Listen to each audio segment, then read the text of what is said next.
Right now, something massive is unfolding in the Pacific Ocean. Not visible to everyone. Not fully understood by the public, but closely watched by military analysts across the world. Because a new kind of tension is building. And at the center of it stands a warship. Not just any warship, but a symbol of power, strategy, and control. China has deployed the Fujian aircraft carrier, an 80,000-ton floating fortress, equipped with next-generation electromagnetic launch systems, capable of deploying aircraft faster than ever before. But this ship is not just about technology. It represents intent, a message, a signal that something bigger is being prepared. And according to multiple strategic interpretations, this isn't just a show of strength. This is the beginning of a calculated move, one that could reshape the balance of power in Asia. To understand what's really happening, you have to look at the map. Zoom into Taiwan. Now move slightly east, toward open ocean waters. That's where the Fujian would position itself. Not to attack directly, but to control, to block, to dominate the surrounding space. Because in modern warfare, control of movement is everything. If Taiwan is cut off from support, if supply routes are disrupted, if reinforcements can't reach in time, then the outcome is decided before the first major strike even begins. And this is where things become global. Because Taiwan isn't just a small island. It's the heart of the world's semiconductor supply. If that supply chain breaks, industries collapse, economies shake, technology production slows worldwide, and suddenly, a regional conflict becomes a global crisis. But Taiwan is only part of the story, because the real pressure point is Japan. For Japan, this isn't just strategy, it's survival. Nearly 90% of its energy imports pass through nearby sea routes. If those routes are blocked, Japan is isolated, economically, strategically, completely vulnerable. And if Taiwan falls, China's military presence moves dangerously close to Japan's southern islands. That changes everything. It means Japan is no longer observing the conflict. It becomes part of it. And Tokyo knows this. That's why what we're seeing now is something unprecedented. Japan isn't responding with noise. It's responding with precision. And its most powerful weapon is something you cannot see. Electronic warfare.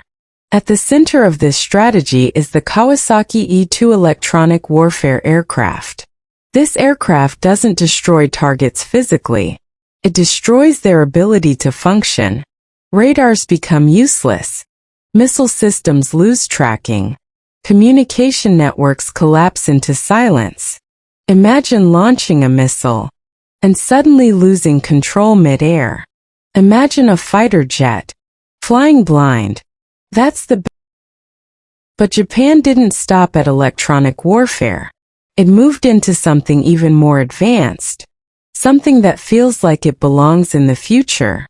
On board the test ship JS Osaka, Japan successfully tested electromagnetic railguns. These weapons don't rely on explosives. They rely on speed. Extreme speed. Projectiles traveling faster than Mach 6. No traditional defense system can stop them. No interception window. Just impact. And then comes another layer. Laser weapons. A system that changes the economics of war. Because instead of spending millions on missiles, you use energy. Unlimited shots. Instant response. Drones? Gone in seconds. Incoming threats? Neutralized silently. This isn't just defense. This is dominance through technology. But while Japan prepares in the south, another force is building pressure from the north. Russia. Naval drills near strategic islands. Submarines moving into position. and fighter jets carrying hypersonic missiles, patrolling contested airspace. This creates a dangerous scenario. A two-front pressure system. China in the south, Russia in the north, Japan in the middle. And that's exactly what makes this situation so volatile. Now, introduce the most powerful player, the United States. Because when global balance is at risk, the US doesn't stay out. It moves in. And right now, one of its most advanced destroyers, the USS Mustang, is positioned strategically in Japan. This ship is more than just a presence. It's a shield. Equipped with the Aegis defense system, it can track and intercept multiple threats simultaneously. Ballistic missiles, hypersonic threats, aircraft, all monitored in real time, and if necessary, neutralized instantly. This changes the equation completely, because now, any attack becomes a risk of escalation.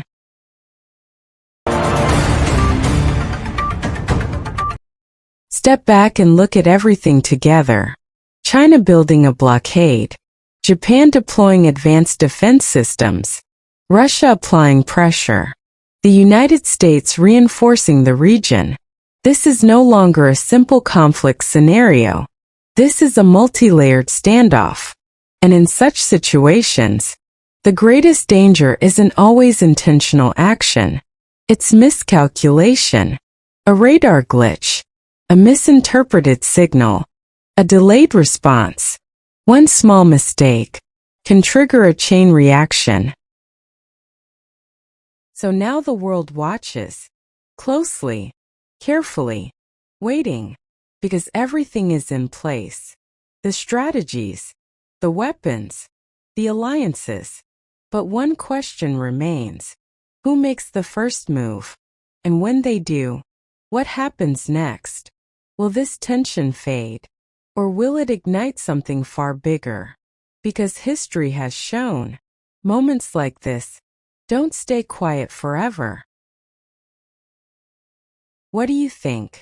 Can Japan and the United States counter this strategy? Or is this the beginning of a major global shift? Comment your opinion below. And subscribe for real-time updates on global conflicts. Because this story is just getting started.